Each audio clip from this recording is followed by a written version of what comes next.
The Autodesk Assistant helps reduce overall design time for designers by generating guidance and direction to additional learning resources using a conversational interface powered by Autodesk AI. Use the Autodesk Assistant to help with design tasks, learn about new features, and troubleshoot design challenges without leaving the workspace.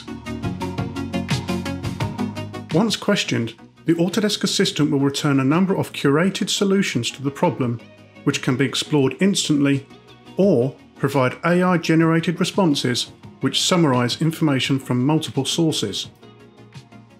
If further help is required, a support agent can be contacted directly in order to discuss the issue live, and the designer's account information is automatically populated to speed up the support process.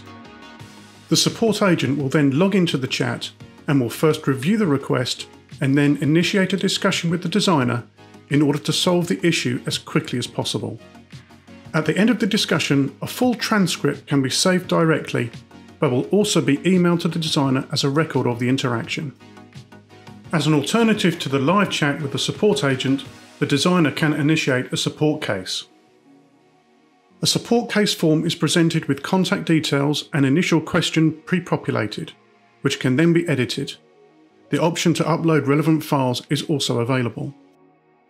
Once the case has been submitted, a summary is produced with case number, all of which is emailed to the designer.